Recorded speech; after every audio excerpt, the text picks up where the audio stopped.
le principal obstacle au bonheur, c'est nos propres pensées. C'est pas quelque chose d'extérieur à soi. Le bonheur pour moi, c'est la liberté. Pour moi, c'est très simple en fait, le bonheur. C'est juste être. Bienvenue sur le podcast C'est quoi le bonheur pour vous ? Je m'appelle Julien Perron, je suis le réalisateur du film C'est quoi le bonheur pour vous ? Pendant plus de 4 ans, je suis parti à travers le monde pour interviewer 1500 personnes autour de cette question fondamentale. À travers ce podcast, on parlera bien-être, développement personnel et médecine douce. Je vous souhaite un merveilleux voyage sur la route de la connaissance de soi.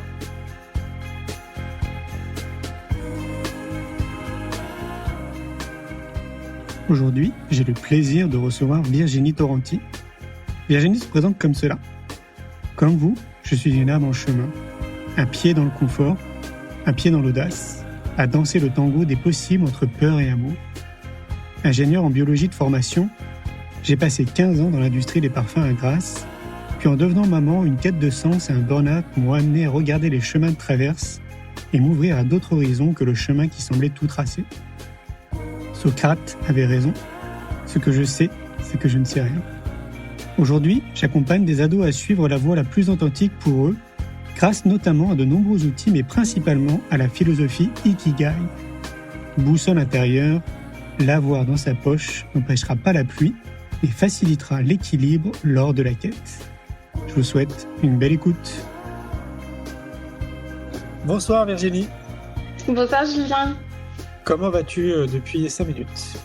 Eh bien, écoute, je vais très bien, très impressionnée et en tout cas très reconnaissante de ce moment que tu nous offres. C'est toi qui vas nous offrir un bon moment ce soir. J'espère.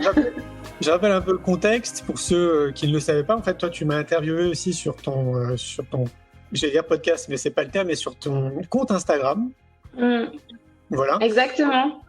En tapant, je pense que si on tape Virginie Torrenti sur Instagram, on tombe sur toi assez facilement. Oui, voilà. On trouve facilement. Et puis après, nous, on s'est revus on s'est vus physiquement pour le coup, lors d'un événement qui était organisé par Marie-Jeanne Trouchot, donc à Cannes, et qui était autour de l'éducation, notamment autour de l'adolescence, avec Boris Cyrulnik et plein d'autres invités qui donnaient une conférence. Et puis tu es venu me voir, et donc voilà, et donc on s'est rencontrés physiquement pour cette première fois. Et donc il y a quelques jours, parce que tout ça s'est enchaîné de manière assez rapide, tu m'as contacté spontanément sur LinkedIn pour me dire, voilà, écoute, j'ai donné des conférences il n'y a pas si longtemps que ça, devant plus de 500 personnes autour de l'ikigai, quelque chose qui te porte. J'ai envie de me mettre en lumière, de parler de tout ça. J'ose te demander si ça te dit qu'on fasse un live. Et donc voilà, moi j'ai accepté spontanément avec plaisir. Donc voilà, donc je vais te laisser te présenter, Virginie, pour qu'on sache qui tu es, d'où tu viens et pourquoi l'ikigai et tout ça. Ok, alors c'est jamais un exercice facile. J'aime bien me présenter comme une âme en chemin, qui nous caractérise tous et ce qui nous, on se ressemble un peu dans cette description. Et donc je suis à la fois, je suis une femme, je suis à la fois une maman de 2 enfants qui sont un peu mes guides intérieurs. C'est vraiment ma fille d'abord qui m'a montré un chemin de non-certitude en fait. Tu vois, moi j'avais beaucoup de certitudes dans la vie et en fait en devenant maman, je me suis rendu compte que c'était plus compliqué avec des certitudes et que finalement c'était plus simple quand on apprenait à voir chaque jour comme un nouveau possible en fait. Donc voilà, si je devais me présenter, je dirais une âme en chemin qui a rencontré la connaissance de soi. Alors je suis pas tombée dedans petite comme toi. C'est vraiment voilà, je l'ai découvert effectivement au fur et à mesure des lectures, des rencontres et aujourd'hui c'est devenu mon métier. J'œuvre à développer la connaissance de soi dès le plus jeune âge à travers des ateliers philo, donc l'association Sève que tu as déjà présenté avec Frédéric Lenoir. Donc j'anime des ateliers philo pour les enfants et c'est vraiment passionnant. Mais là où je me sens vraiment à ma place, c'est avec les adolescents pour leur offrir des outils que moi j'aurais aimé connaître à leur âge. Et aussi des adultes qui n'auraient pas vécu leur crise d'ado. Je déteste le mot crise parce que justement, je pense qu'il faut qu'on change de paradigme sur ce terme. Mais j'œuvre de plus en plus aussi dans le milieu de l'entreprise pour Bah voilà, pour cultiver plus le bonheur. Tu sais, c'est Bouddha, tu dois la connaître, cette citation, le plaisir se ramasse, la joie se cueille et le bonheur se cultive. Et comment on va aller cultiver ce bonheur tous les jours? C'est vraiment un travail comme un jardinier, finalement. C'est un travail de longue haleine qui demande du temps, de la patience, de la frustration. Et voilà mon chemin Mais oui. aujourd'hui. Mais oui, puis alors, c'est aussi, toute une étape de déconditionnement, pour chacun et chacune. C'est aussi pour ça, moi, que je mets beaucoup d'énergie dans l'éducation, parce que je me dis qu'au final, tout part de l'éducation. Donc si on peut amener, les enfants le plus tôt possible, dans cette belle, enveloppe qu'on appelle le savoir-être et la connaissance de soi, je crois qu'on fait un très, très beau cadeau à l'humanité, à notre planète. Parce qu'on voit bien que pour un adulte, bon, bah, ça peut être rapide, ça peut être moyennement long, voire, très long, de se déconditionner, de porter un peu un regard différent sur, la vie, sur soi-même. Et donc c'est, ouais, pour moi, vraiment tout part de l'éducation, quoi. Et donc du coup, alors, raconte-nous, ce que c'est l'ikigai, qu'on comprenne, parce que j'imagine qu'il y a des gens qui ne savent pas forcément ce que c'est l'ikigai. Si toi, tu devais me donner une définition, ça serait quoi? Alors, l'ikigai, c'est d'abord un outil. Alors, encore une fois, c'est ma définition, hein. Je pense que chaque personne qui pratique l'ikigai aura d'autres définitions, mais la mienne, en tout cas, c'est vraiment un outil de connaissance de soi. J'aime bien faire, tu sais, la métaphore de la boussole. Moi, on adore la randonnée. Il y a des randonneurs, ils ont besoin d'une boussole, c'est un outil, ils pourraient pas faire sans. Il y en a, ils en ont pas besoin. Donc, c'est tout d'abord un outil qui aide à ce que la randonnée soit plus agréable. Et c'est un peu le parallèle avec tous les outils de connaissance de soi. Tant qu'à faire, si tu pars en randonnée, si tu as des bonnes chaussures, si tu as une gourde remplie d'eau, si tu as une boussole, la randonnée va être plus agréable. Ça n'empêchera pas les intempéries, ça n'empêchera pas les mauvaises rencontres, ça n'empêchera pas tout ce qui peut se passer dans une randonnée, mais tu seras équipé. Donc l'ikigai, c'est d'abord un outil de connaissance de soi et finalement, quand on l'intègre intérieurement, comme tu disais en introduction, ça devient une philosophie, ça devient un mode de vie et ça change radicalement la personne que l'on est. On voit les choses différemment. Oui, donc moi j'aime bien cette idée de philosophie. Ça me semble vraiment très proche. Je trouve que le terme est assez juste, quoi. C'est une philosophie de vie, hein, quelque part, quoi. Oui, c'est ça. Et là où ça ressemble à la philosophie, c'est que on n'est pas sur une quête de bonheur, on est sur une quête d'authenticité, une quête de vérité qui effectivement va peut-être nous conduire au bonheur, mais c'est pas le but principal. C'est un peu comme cette caverne de Platon quand les hommes sortent de la caverne.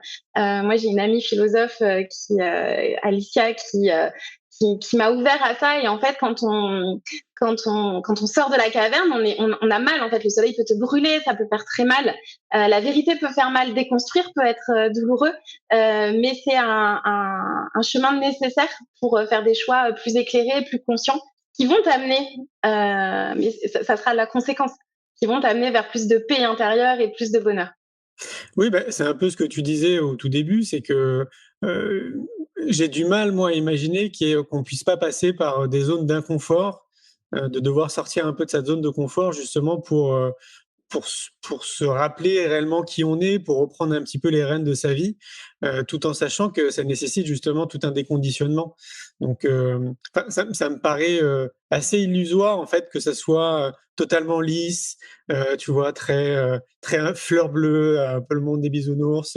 Non, parce qu'en C'est fait, il y a ça. quand même plein de choses qu'on va devoir déconstruire, plein d'opinions qu'on peut avoir sur beaucoup de choses aussi qu'on va totalement, déconstruire. Enfin, il y a vraiment, j'aime bien cette idée de déconditionnement parce que c'est vraiment un déconditionnement de tout ce qu'on nous a appris dans notre société. Et il y a personne réellement à viser parce que c'est vraiment quelque chose de sociétal. C'est l'école, c'est les parents, c'est les médias, c'est la politique, c'est plein de choses. Et là, ouais, c'est vrai que c'est un long cheminement, quoi. Donc, une fois de plus, si on peut amener les enfants le plus tôt possible, c'est chouette. Avant qu'on commence cet échange, tu me disais en off que toi, tu imaginais un peu l'ikigai comme des pétales, parce que tu aimes Oui, bien. parce que en fait, j'ai travaillé 15 ans dans l'industrie des parfums. C'était mon ikigai avant, parce qu'on va le voir dans le détail, mais l'ikigai évolue tout au long de notre vie. Et donc voilà, j'ai appelé ça les 4 pétales de l'ikigai. C'est ça. Est-ce que tu peux nous donner peut-être le détail de ces pétales, qu'on comprenne ce que tu veux dire par là? Alors d'abord, l'ikigai, donc ça nous vient du Japon, d'une zone bleue. Donc pour ceux qui connaissent, donc c'est les zones bleues, c'est ces endroits où il y a beaucoup plus de personnes qui vivent très âgées. Donc ça vient de l'île d'Okinawa au Japon, qui est, je pense pour ceux qui nous écoutent, connu. Enfin, vous avez déjà dû entendre parler. C'était pour leur régime de santé. Et ils sont aussi réputés pour, dès leur plus jeune âge, être dans cette quête de trouver leur ikigai. Donc c'est une île, ils ont les mêmes amis de la naissance jusqu'à la mort. Et il y a cette notion, tu vois, de joie et d'être utile. Et justement, tu parlais de Boris Cyrulnik tout à l'heure. Boris Cyrulnik nous le dit, il n'y a pas de résilience possible seul, dans la solitude. Donc l'ikigai, c'est voilà, je me rends utile dans la joie. Et c'est aussi relié à l'instant présent. Je sais que tu as pratiqué ou tu pratiques toujours le kung-fu. J'aime bien commencer par la citation de Kung Fu Panda. Hier est derrière, demain est un mystère, aujourd'hui est un cadeau. C'est pourquoi on l'appelle le présent. Et l'ikigai, c'est aussi se relier à cet instant présent. Parce que finalement, c'est le seul instant qui existe. Et donc, c'est vraiment un outil qui va te permettre de revenir au présent. Et donc, c'est 4 lettres japonaises. La première lettre, c'est la vie. La deuxième lettre, c'est ce qui vaut la peine. La troisième lettre, c'est la priorité. Et la quatrième lettre, c'est la beauté. Donc, en gros, on pourrait résumer en français par une bonne raison de se lever le matin.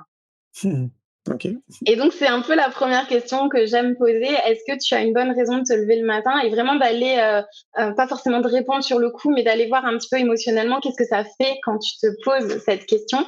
Et c'est un peu la magie de l'ikigai. C'est un outil qui est à la fois pour les adolescents qui savent pas forcément ce qu'ils veulent faire et on leur dit tu veux faire quoi plus tard? Et c'est tellement lourd.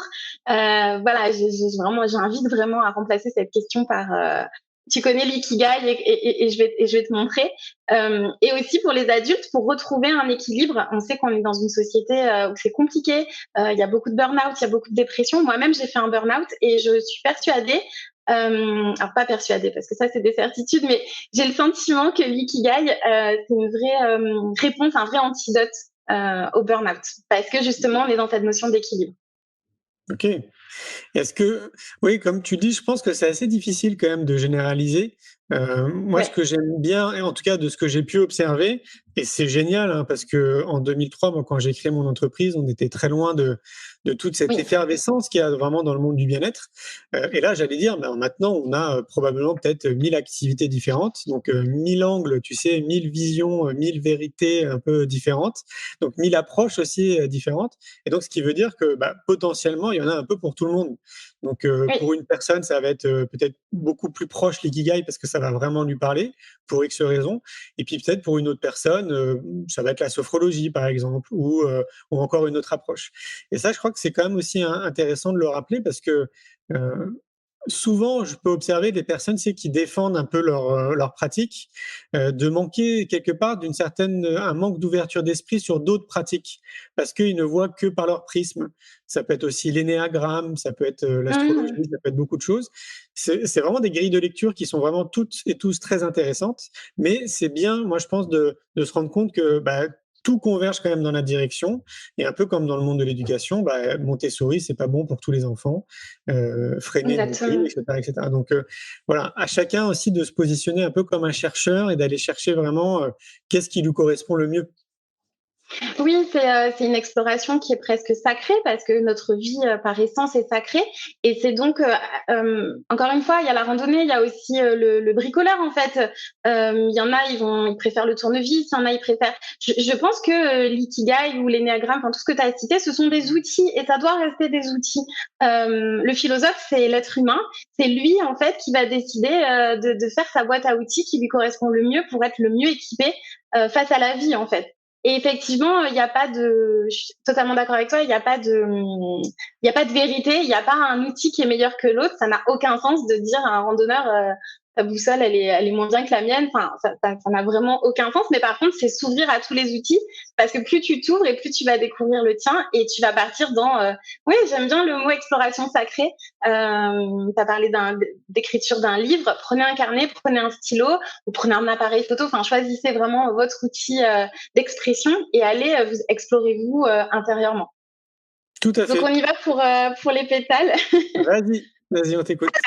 Donc l'ikigai, c'est 4 pétales. Je vais d'abord les présenter globalement. Le premier, il y en a 2 qu'on connaît très très bien, c'est ce pourquoi on est doué et ce pourquoi on peut être payé. Bam, ça fait ce qu'on appelle la profession. Donc quand on est jeune, c'est souvent le conseiller d'orientation, c'est souvent la question qu'il nous pose, quelle est la profession que tu veux faire plus tard. Donc ces 2 pétales-là, on peut pas dire qu'on les connaît pas puisque c'est vraiment notre quotidien. Et là où l'ikigai est vraiment magique à la fois, moi quand je le présente, on me dit mais c'est hyper simple. C'est hyper simple, mais c'est très puissant. On va rajouter 2 pétales, on va rajouter ce que j'aime, qu'est-ce qui me fait kiffer dans la vie, et qu'est-ce qui a du sens pour moi. Et on a vu pendant la crise du Covid avec la santé mentale, les questions de santé mentale qui ont vraiment explosé à ce moment-là, que c'est pas si évident que ça, une fois dans sa vie pro, d'aller chercher du kiff et du sens. Et l'ikigai, c'est vraiment, ça rejoint un peu l'esprit de la nouvelle génération. On n'a pas une vie au boulot, on n'a pas une vie à la maison, on a une vie. Et plus on va être écartelé, plus on va te dire non, au boulot t'es au boulot, tu penses pas à la maison, et à la maison tu penses pas au boulot, plus ça va être le début de quelque chose de pas forcément très chouette. Donc l'ikigai va permettre vraiment de rassembler, de se dire on n'a qu'une vie et comment cette vie je vais l'équilibrer. Ok. Donc le premier pétale, c'est pourquoi je suis douée. C'est souvent la partie la plus difficile parce qu'on a souvent un côté un peu humble. Tu sais, on n'ose pas dire en quoi, c'est quoi nos talents, c'est quoi nos forces, c'est quoi nos qualités. Donc sur cette partie-là, c'est un peu chercher des défis que vous pensiez impossibles et que vous avez réussi à explorer. Mais tu sais, des trucs vraiment, il faut aller chercher partout. Genre, t'étais au mariage de ton meilleur ami, t'as pris le micro, t'as parlé devant tout le monde, t'aurais même pas pensé en être capable. Ou au contraire, t'as organisé tout le mariage. Ou t'étais perdu en forêt, t'es celui qui a dit bon allez, on va guider. Ou t'es celui que quand il fait une présentation, tu rajoutes des petites étoiles. Enfin, tout le monde te dit c'est hyper joli. C'est vraiment se dire se mettre face au miroir et se dire c'est quoi mes talents, en quoi je suis unique en fait. Et c'est souvent des choses qui sont c'est assez simple et c'est pour ça qu'on les voit pas. Tu sais, j'ai un talent pour dessiner. Ah mais non, mais c'est pas un talent parce que c'est facile. Oui. C'est pas parce que c'est facile que c'est pas un talent. On est d'accord. Et inversement, des fois, c'est un talent qui est issu d'un travail. Aujourd'hui, ça me demande plus d'énergie, mais au début, ça m'en a demandé, mais aujourd'hui, c'est un talent. Donc, pour cette partie-là, c'est aussi aller chercher un autre outil qui s'appelle les intelligences multiples. Tu sais, à l'école, souvent, intelligent égale bon en maths et ou bon en français. Les intelligences multiples de Wargarner nous ouvrent à d'autres intelligences. La musique, comment je me déplace dans l'espace, est-ce que j'ai une conscience écologique, est-ce que je sais coopérer, ce qu'on appelle l'intelligence intrapersonnelle et extrapersonnelle, est-ce que je sais me remettre en question, est-ce que je sais m'excuser. Ça, c'est un talent de dingue, de savoir s'excuser. Est-ce que je sais coopérer? Il y a des pays où si tu ne sais pas coopérer, tu n'es pas intelligent. Très clairement. Donc, se pose aussi la question de oui, la coopération, voilà, tous ces talents-là. Okay. Et dans cette partie-là, moi, j'invite vraiment à demander du feedback aux personnes avec qui vous vous sentez bien. Et souvent, c'est un conseil qu'on donne aussi, tu sais, quand on part dans l'exploration de l'ikigai, c'est entourez-vous de personnes positives. Tu sais, les personnes un peu négatives qui ont tendance à dire « Oh, c'est pas possible, il faut travailler, il faut gagner sa vie, mais toi, t'as pas de chance, moi, j'ai pas de chance », on les oublie un peu et on s'entoure de personnes positives qui aiment leur travail. On se rapproche un peu de cette phrase de Confucius, choisis un métier que tu aimes et tu n'auras pas l'impression de travailler un seul jour de ta vie. Et je pense que c'est ton cas, Julien. Oui. Est-ce que tu travailles vraiment ou Ah non, moi je le dis très souvent, j'ai l'impression de m'amuser en fait depuis une vingtaine d'années. C'est parfaitement logique. À partir du moment où tu es vraiment aligné sur qui tu es toi profondément, que tu mets à contribution ce que tu es en train de dire, en fait, tes talents, moi j'appelle ça des talents innés, c'est vraiment des compétences qui sont innées chez chacun et chacune, et que tu arrives à les mettre justement à contribution pour les autres, pour quelque chose qui te dépasse. Non, tu n'as pas vraiment l'impression de travailler. Moi j'ai vraiment le sentiment de m'amuser, et puis je suis très excité tous les matins de me réveiller. Je suis réveillé à 5h30, un peu comme une puce, pour voir un peu ce qui se passe, ce qui s'est passé. Enfin, oui, mais je crois que vraiment le moteur derrière tout ça, ou l'essence du moteur derrière tout ça, pour ce qui me concerne, mais j'ai l'impression que ça concerne quand même beaucoup d'acteurs qui sont un peu comme moi, on va dire, qui sont vraiment très alignés avec qui sont et sur leur chemin de vie, c'est vraiment de se sentir utile, en fait, de sentir qu'on participe à quelque chose de positif et que ça a beaucoup de sens. Donc ça, c'est clair, de donner du sens, c'est super important, mais ça va encore au-delà de ça, c'est vraiment de se sentir utile, de sentir qu'on participe à apporter notre pierre positive à l'humanité. Ça, c'est vraiment ce qui nous alimente Je parle en nous parce que ça englobe quand même beaucoup de gens. Je pense ne pas me tromper. Et peut-être que c'est ce que tu as remarqué, hein, ça se trouve dans tes activités aussi quand tu présentes la philosophie Oui. d'ikigai, ouais. Ouais, totalement, mais c'est aussi, et c'est pour ça que je commence toujours par ce pétale-là, c'est que ça demande d'abord de se rendre compte de ses talents.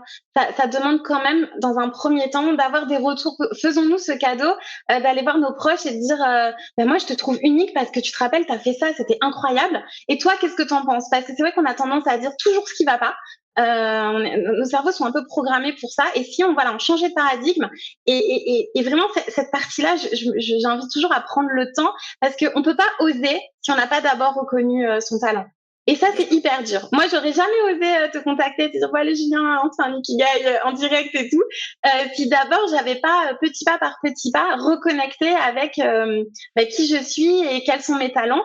Je suis pas talentueuse pour faire des blagues, mais par contre, comme tu dis, relier à un sens, ben oui, j'ai envie de venir, de me montrer, pas pour me montrer moi, mais parce que ça a du sens pour moi. Oui, Donc, c'est exactement ça. On part systématiquement, je pense que ça sera le cas encore ce soir, on revient toujours à la connaissance de soi au final, hein. C'est vraiment le lien de tout, quoi. C'est la connaissance de soi. Ouais. et c'est là où on voit les personnes qui ont l'habitude de la connaissance de soi, moi que ce soit des ados ou les adultes, quand il y a ce pétale-là, on commence toujours par celui-là, il est souvent vide. Je me rappelle d'un jeune, je vais le voir, il n'y avait rien. Je le connaissais depuis 5 minutes et je le regarde et je lui dis, mais enfin, est-ce que tu t'es regardé? Là, il s'est dit, mais comment elle me parle? Et il était hyper bien habillé. Tu peux pas savoir. Vraiment, moi qui n'ai pas forcément ce talent-là, j'étais émerveillée devant, tu sais, le choix des couleurs, des matières, des accessoires. Ça se voyait, tout le monde pouvait le voir, mais lui non. Donc c'est vraiment une partie qui parce que on est habitué à l'école, voilà, t'es bon en français, t'es bon en maths, bon, tu vas peut-être croire que t'as un peu de talent et encore, mais on va pas te montrer toute ta beauté et tout ton talent. Donc Oui, c'est effectivement, t'as raison, c'est pas si simple. Oui, c'est ça. ouais. Oui, c'est clair. Bah oui, pour moi, c'est vraiment tout ce qui manque, je te dis, dans notre société. Et donc, bah, évidemment, au sein de notre foyer à l'école, c'est d'accompagner les petits êtres humains dans ce qu'ils sont profondément, tout simplement. C'est Et c'est ça. ça qui est chouette de se dire, c'est qu'on est quand même tous, de manière très innée, bons dans plusieurs choses. Et ça devrait être le rôle, du coup, plutôt sociétal, on va dire, de nous accompagner justement à révéler ce côté de talent inné qu'on a tous, quoi. Après, c'est tellement plus simple. Enfin, la vie est beaucoup plus simple quand t'es juste toi et que t'as Ouais, pas besoin de jouer un rôle et de mettre des masques. Donc, bah oui. c'est vrai. C'est vrai que c'est libérateur, mais bon, quand on n'est pas habitué tout petit, c'est plus compliqué. Donc le deuxième pétale, c'est mon préféré, c'est qu'est-ce que tu aimes dans la vie, c'est quoi tes moments de kiff, c'est quoi ce qu'on appelle le flow. Donc le flow, c'est quoi? C'est ce temps où tu ne vois pas le temps passer. Là aussi, c'est un pétale qui peut être challengeant quand tu es adulte et que tu es passé un petit peu à côté de ton flow pendant plusieurs années. Donc moi, je me rappelle d'un adulte qui avait un très très haut poste dans une banque, enfin vraiment, tu sais, vraiment la grosse carrière, le travail, etc. Et dans cette partie-là, il était très ému, enfin vraiment très très ému, et il nous expliquait que lui, quand il était petit, parce que souvent la question qu'on pose, c'est quand tu étais petit, c'était quoi ce moment où tu étais trop saoulé quand ton parent te disait bon bah maintenant il faut rentrer. Donc c'est vraiment se reconnecter à ça, et c'est très souvent très émouvant.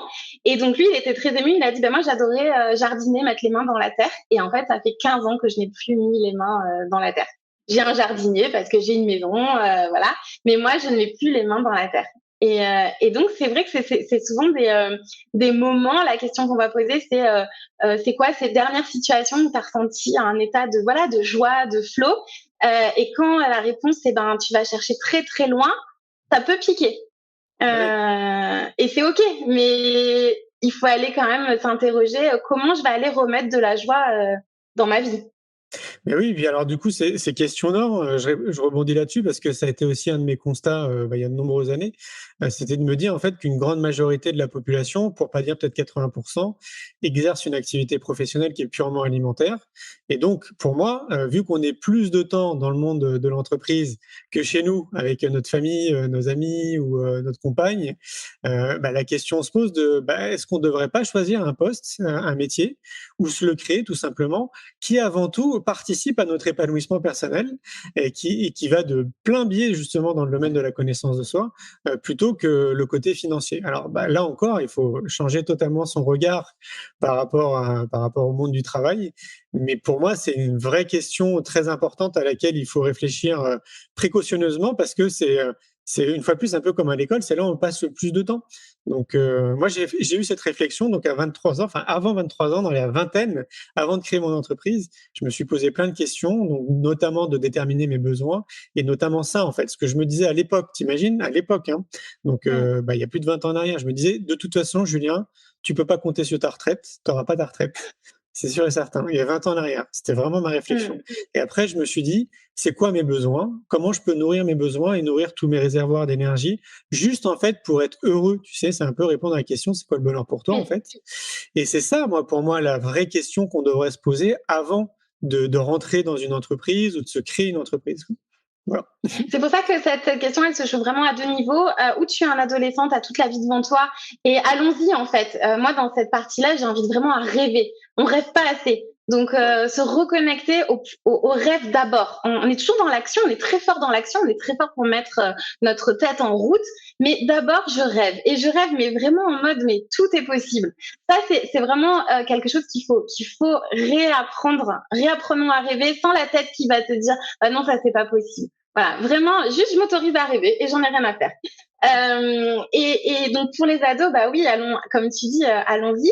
Et pour les plus adultes, il y a une réalité. Peut-être que je peux pas quitter mon travail aujourd'hui et surtout ne le faites pas.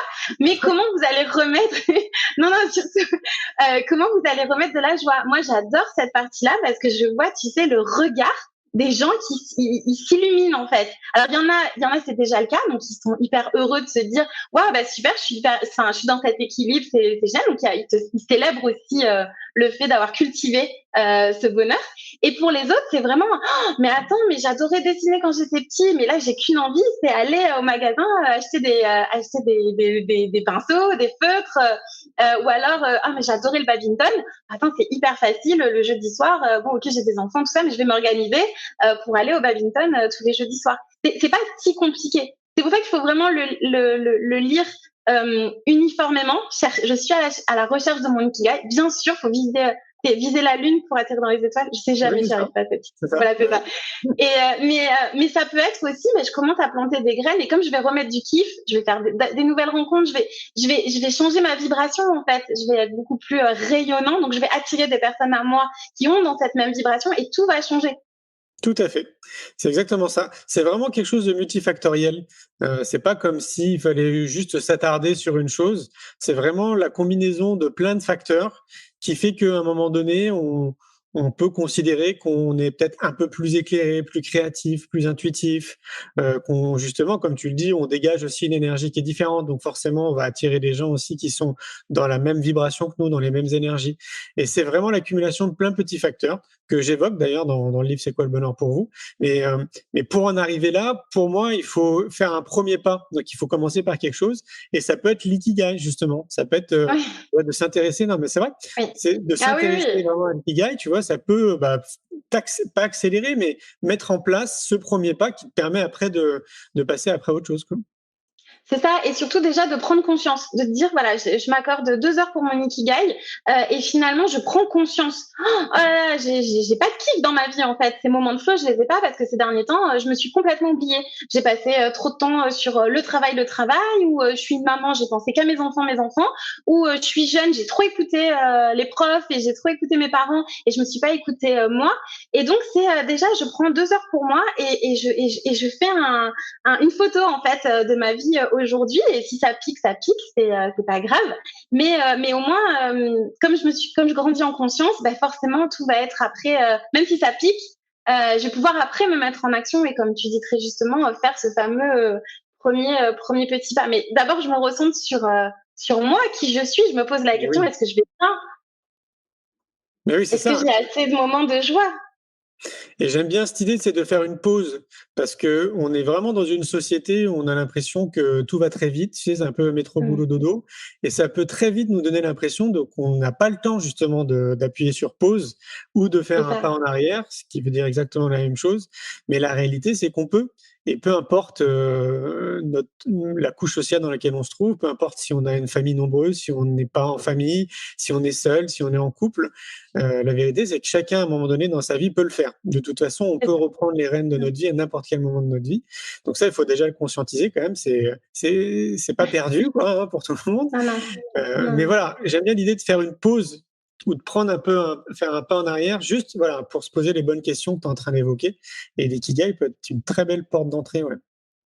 Oui, il y a une question qu'on pose souvent et on n'écoute jamais la réponse, c'est est-ce que tu vas bien? C'est vraiment une question, ça va? Ouais, ça va et toi? Et non seulement on n'écoute jamais la réponse de la personne à qui on la pose, mais on se répond pas non plus en fait. On est dans ce flux de la vie qui fait que on s'arrête pas. Dans tes magazines la dernière fois, tu disais une invitation effectivement à ralentir, mais c'est nécessaire en fait. C'est nécessaire de se poser des questions. Ah, mais oui, Et c'est l'art de se poser la bonne question. C'est là où l'ikigai, pour moi, c'est une philosophie parce que c'est l'ikigai, voilà, va te faire te poser les bonnes questions. T'as juste à te laisser guider. Oui, c'est exactement ça. Parce que c'est vrai que c'est pas forcément acquis pour tout le monde de se poser, comme tu dis, les bonnes questions.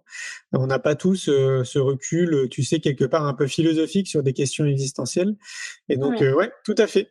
Donc là, on en était au deuxième pétale. On en était au deuxième pétale. Troisième pétale, ça va être la valeur, ce pourquoi je peux être payé. Donc là, on est clairement sur cette notion de plus-value et de compétence, de savoir-faire. Donc c'est souvent c'est des choses, c'est pas forcément facile, ça peut nous demander beaucoup d'énergie, mais je le fais super bien. Voilà, par exemple, je suis hyper fort pour faire un tableau Excel, je suis hyper fort pour faire je sais pas, pour organiser, je suis très très fort pour animer.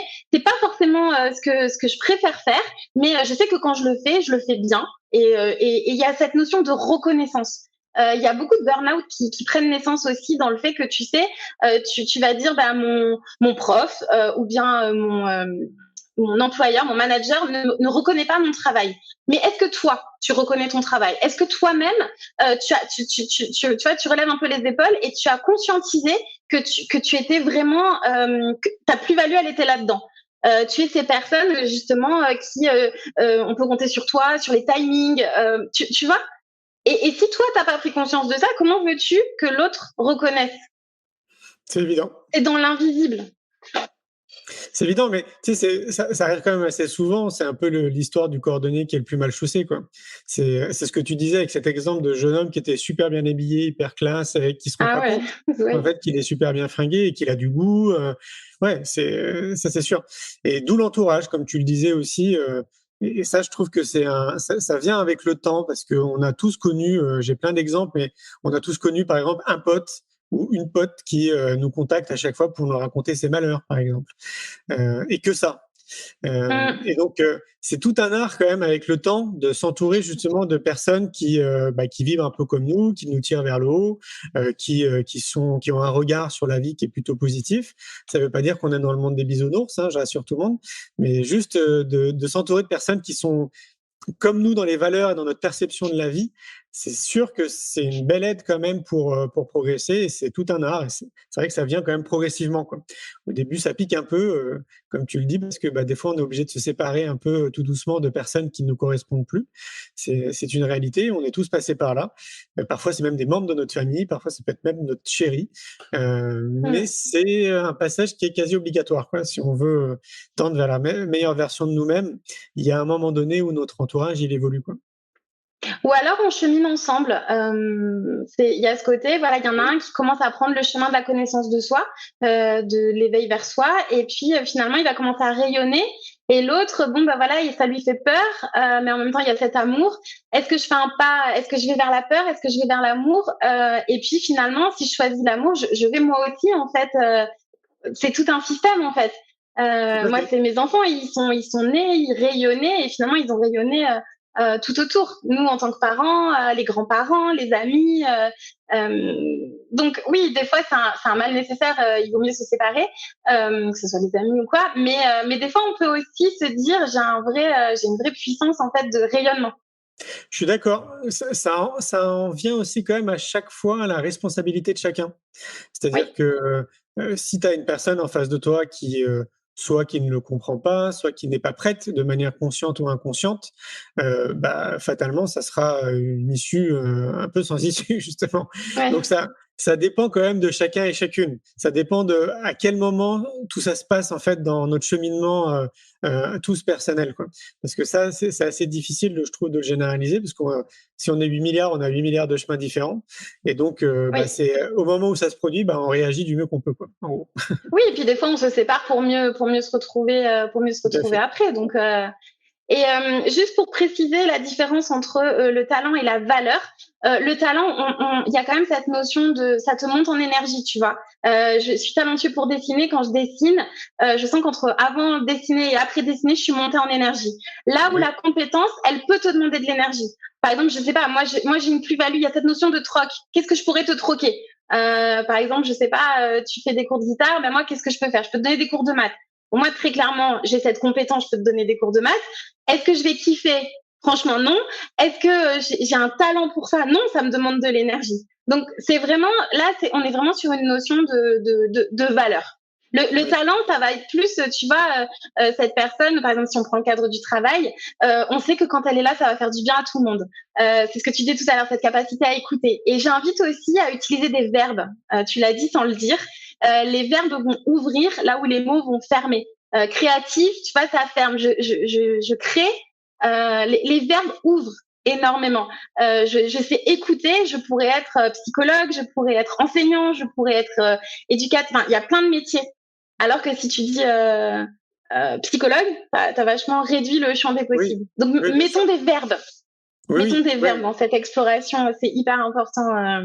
Ouais, puis pour aller dans ton sens, essayons du mieux qu'on peut aussi d'éviter les étiquettes, parce que comme tu le dis, si on se met l'étiquette de psychologue, c'est assez réducteur, alors qu'on a d'autres portes qui peuvent s'ouvrir en fait de par des compétences qu'on a développées en étant psy, quoi. Donc oui, je suis totalement d'accord avec toi. Et donc là, on a 3 pétales. Ouais. On a donc ce qu'on aime, ce pourquoi on est doué, ce pourquoi on peut être payé. Et là, c'est intéressant de faire une petite pause. Je vais donner un exemple très concret. C'est un jeune garçon, on a fait ça il y a 1 an et demi, c'était assez merveilleux, donc j'ai son autorisation pour partager de son histoire. Ce jeune, il allait partir en école de tennis, tu sais, en sport-études de tennis. Okay. Et ses parents me disent, ça fait un petit moment, il est déprimé, il va pas bien, on le reconnaît pas, on sait pas ce qui se passe.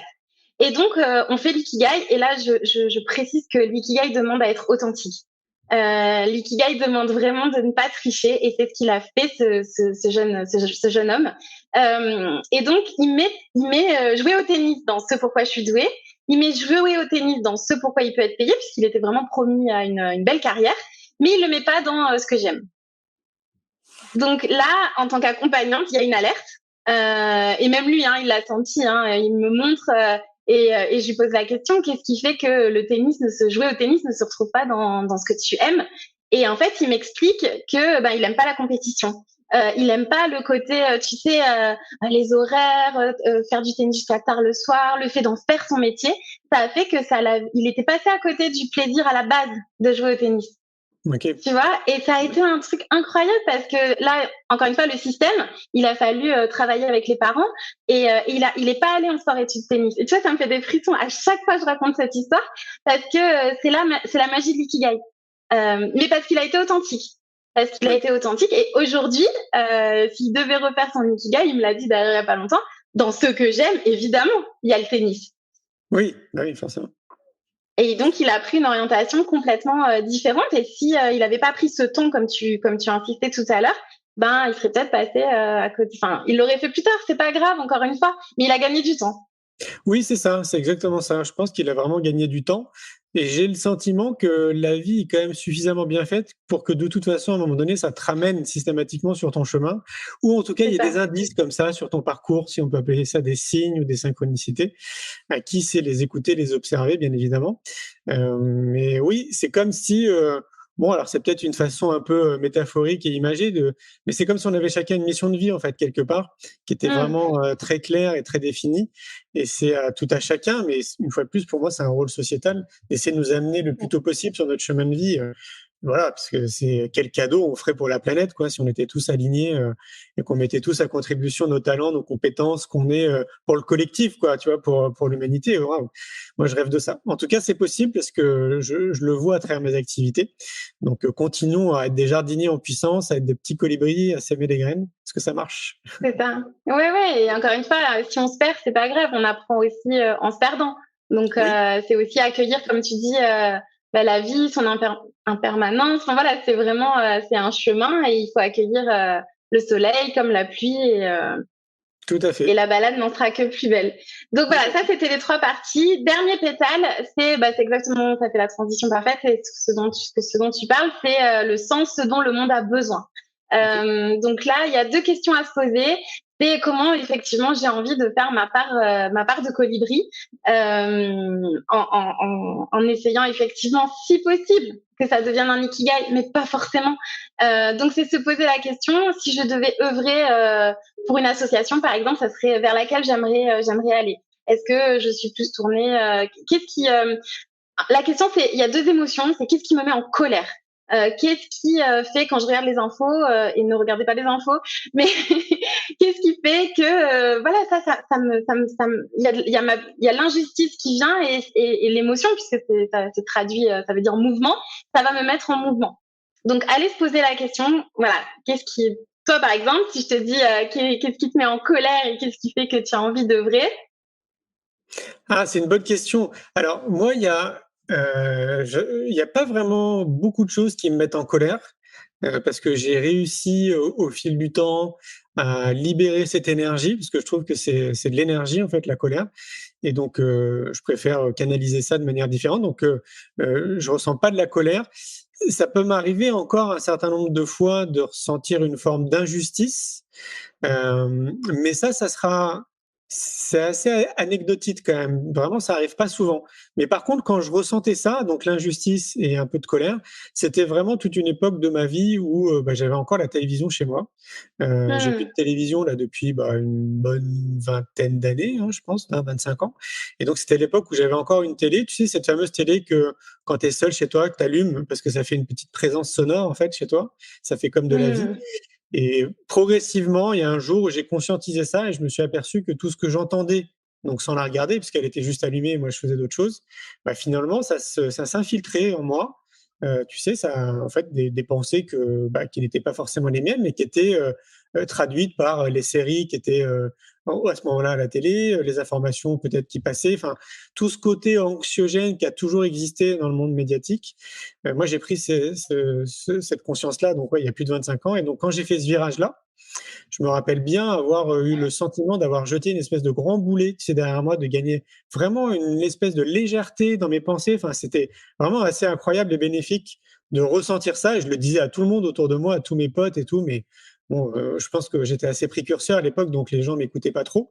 Mais je me rappelle vraiment de ce sentiment. Et donc maintenant, je ressens plus ça parce que je suis plus connecté à cet univers-là. Je suis plus connecté avec des gens qui me ressemblent. Je suis plus connecté avec des gens qui passent à l'action et qui changent le monde aussi à leur niveau. Donc c'est très très rare pour moi. Ouais. Mais la colère, tu sais, ça peut être aussi, comme moi, quand je parle de colère, c'est pas une envie de tout casser, une envie de s'énerver, c'est une colère qui est très saine, qui vient du cœur et qui est maîtrisée. Et par exemple, ça peut être effectivement, je suis en colère que à l'école il n'y a pas assez d'outils de connaissance de soi. Et comment je vais aller effectivement œuvrer, faire ma part de colibri dans ce sentiment d'injustice. Ou alors effectivement l'autre émotion qui je pense te ressemble le plus, c'est la joie. Qu'est-ce qui me met en joie et du coup c'est dans cette joie, c'est parce que je vais suivre cette joie, c'est en me connectant à cette joie que je vais me mettre en mouvement et co-créer un monde meilleur.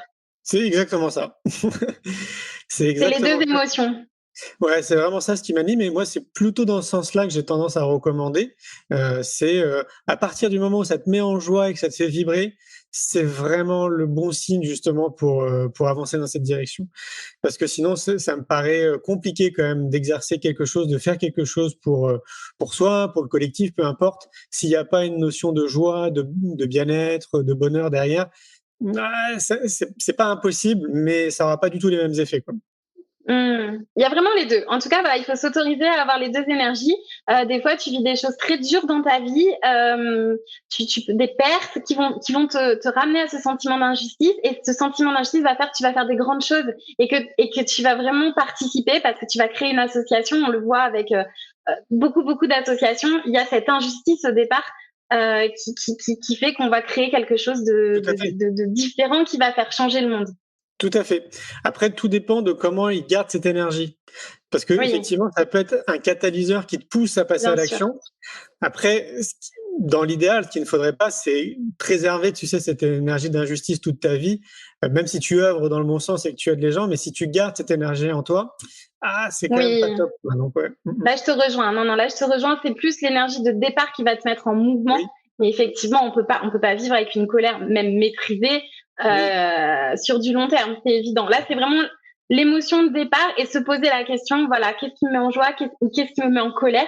Mais encore une fois, c'est un autre paradigme de colère, pas la colère pas la cocotte minute qui explose, quoi. La colère vraiment de communication non violente qu'on commence à connaître de plus en plus.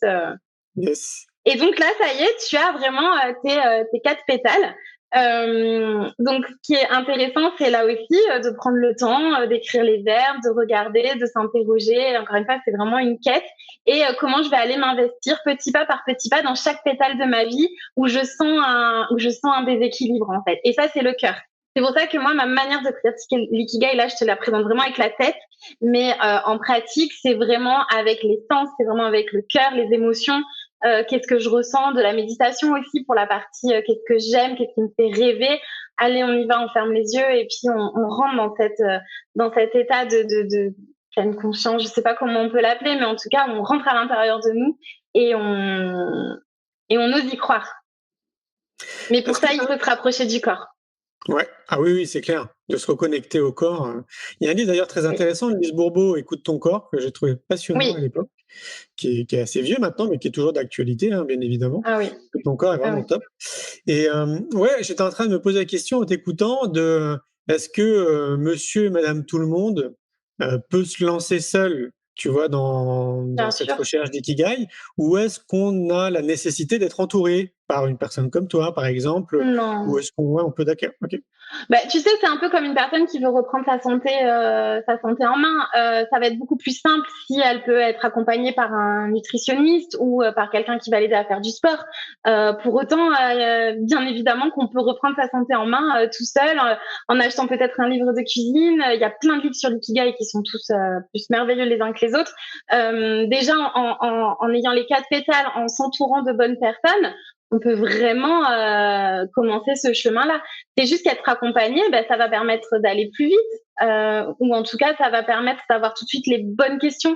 Et les fameuses, moi des fois, j'achète pas forcément ce qu'on me dit parce qu'il faut se reconnecter au corps. L'opposé du l'ikigai, c'est le burn-out. Le burn-out, c'est quoi? Dans ta tête, tout va bien, tu veux pas le quitter ce job, t'es bien, nanana, on le connaît, tout ce que notre tête nous dit à ce moment-là. Et puis un jour, tu n'arrives pas à te réveiller le matin. Le burn-out, c'est quand même ça. Je ne peux pas me réveiller le matin. L'ikigai, c'est as-tu une bonne raison de te lever le matin? Donc ça passe par le corps. Si le burn-out passe par le corps, l'ikigai passe forcément par le corps. Donc c'est là où peut-être ça peut être intéressant de se faire accompagner.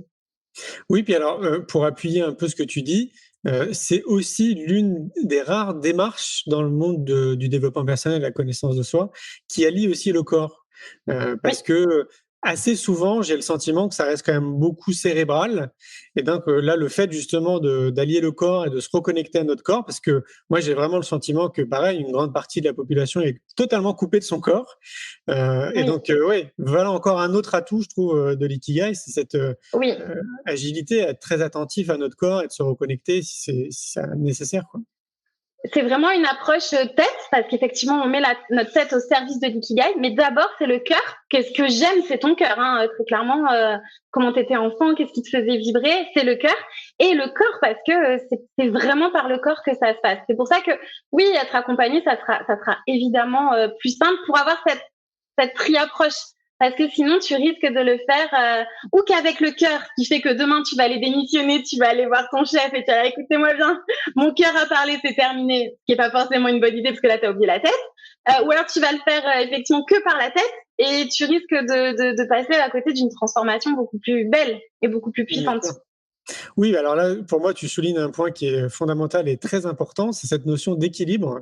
Et donc, de mettre de l'équilibre, idéalement un peu dans tout, quoi. Donc, dans nos relations personnelles, en couple, au travail, dans tout ce qu'on fait, finalement, cette notion d'équilibre, je vous invite à réfléchir à ça, d'être tout le temps dans cette recherche d'équilibre, vraiment dans tout ce qu'on fait.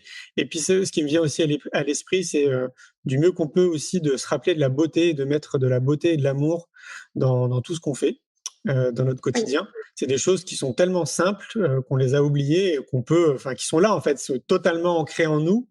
Si vous êtes parents, vous avez observé vos enfants quand ils étaient petits, on voit bien en fait qu'on a tout le bagage, on est équipé quoi, donc d'empathie, d'amour, de co-création, de créativité, de curiosité, on a vraiment tout ça. Donc se reconnecter aussi à ça et mettre de l'intention dans cette direction, ça me semble aussi important. Équilibre, amour, beauté, ouais. Oui, la beauté, totalement. Oui, c'est un monde plus beau, c'est un monde plus utile, c'est un monde plus juste. Et oui, c'est tout à fait ça. Ouais. J'ai une question de Thierry Charlier qui nous dit: comment pensez-vous remplir concrètement ce délai entre job actuel et un futur plus ajusté? Et ben surtout en ne se posant pas la question, en refaisant des petits pas dans les 4 sphères de ton ikigai en fait. Je remets du kiff, je prends conscience de mes compétences, je vais aller m'inscrire à une association, enfin je sais pas. Et petit à petit, en fait, la joie, c'est ce que tu disais, hein, la joie va revenir s'inviter à la maison intérieure, et l'estime, les synchronicités, enfin tout va bien se passer pour vous en fait à ce moment-là. C'est vraiment la métaphore du surf je crois que c'était à Hawaï. Le chef, c'est celui qui savait le mieux surfer. L'ikigai, c'est pas un outil qui va vous permettre d'être heureux, hein, pas du tout. Hein. C'est un outil qui va vous permettre de trouver l'équilibre, parce que un outil vraiment, hein, je pense que si quelqu'un me donne un outil pour être heureux, mais moi je me poserais la question, parce que la vie, on subit des pertes, on subit des séparations, des déménagements, des frustrations, des tristesses. La vie, c'est vraiment quand c'est comme ça, c'est qu'on est mort. Donc la vie, elle est mouvement. L'ikigai ne vous invitera pas à être dans l'équilibre toute votre vie. C'est simplement comment, au fur et à mesure des mouvements, se remettre à l'équilibre. Mais la vie fera que ça va tout le temps bouger. Et c'est pour ça que c'est un outil magique, parce que si on se dit, moi c'était mon cas, j'ai trouvé mon ikigai, je fais ce métier passionnant, et puis il se passe des choses dans ma vie, ça bouge, et là je me dis mince, j'ai pas d'outil pour équilibrer, donc je m'accroche au rocher, je surfe plus du tout en fait, j'essaie juste de m'accrocher. Bon en fait ça marche pas. Bah oui, c'est normal. Ouais. Virginie, je vois que le temps passe. Oui. J'étais en train de me poser la question de personnes qui seraient intéressées par ton approche, par qui tu es, ce que tu dégages comme énergie, qui aimeraient être accompagnées par toi. Comment on fait pour te contacter? Sur Instagram ou sur LinkedIn, et je crois qu'il y a mon numéro de téléphone sur un Insta. D'accord. Tu es sur Facebook aussi? Pas trop, c'est moins mon énergie, mais il y a aussi mon numéro de téléphone sur Facebook. D'accord. Donc on va sur Instagram, on tape Virginie Torrenti, ou même, j'imagine, si on va dans un moteur de recherche et qu'on tape Virginie Torrenti, on tombe sur. Je sais pas, j'avoue, je me suis pas intéressée. En fait, je marche beaucoup par le bouche à oreille, donc c'est vrai que j'ai cette chance que ça fonctionne vraiment par les recommandations. Donc Ok. Alors il y a une question qui me vient à l'esprit que j'ai envie de te poser pour conclure notre échange. C'est quoi le bonheur pour toi, Virginie? Ah, j'adore. Je pensais pas que tu allais me la poser. Waouh. Le bonheur pour moi, je dirais, pour reprendre un peu la citation de Bouddha, le bonheur se cultive avec humilité, avec acceptation, avec courage. J'ai appris récemment que courage, ça venait de cœur. Ça a complètement changé ma vie. Mais vraiment, j'emploie le mot courage à tout va. Et c'est le bonheur pour moi, c'est est-ce que je fais les choses avec le cœur ou à contre-cœur. Le bonheur se situera toujours dans la zone du cœur et du courage. Chouette. Merci, Virginie. Merci de m'avoir posé la question. Je suis très flattée. Merci beaucoup pour cet échange. C'était passionnant. Je te souhaite une belle soirée, plein de bonnes choses pour la suite. Tu pars, toi, cet été en vacances? Tu restes là où tu es? Et je pars à la montagne randonnée avec ma boussole, mes enfants, mon mari. Ah, trop bien. Okay. Génial. De quel côté dans les montagnes? Nous, on est les Alpes du Sud. Ok. Ouais, beau terrain de jeu, vous avez de quoi faire. Oui. Bon, écoute, régale-toi bien. Merci beaucoup, Julien. Je t'en prie. Merci à ceux qui nous ont écoutés. Prenez tous bien soin de vous. Oui, très important. À bientôt. Ciao. Au revoir. Un grand merci pour votre écoute. J'espère que vous avez passé un bon moment avec nous. Pour prolonger l'expérience C'est quoi le bonheur pour vous et continuer votre cheminement sur la connaissance de soi, je vous invite vivement à lire mon livre C'est quoi le bonheur pour vous, que vous trouverez dans toutes les librairies. Jouez et amusez-vous avec le jeu de cartes, entre amis, avec des inconnus, dans le monde de l'entreprise, à l'école. Regardez le film C'est quoi le bonheur pour vous. Et surtout, prenez soin de vous. Je vous souhaite un merveilleux voyage vers vous-même.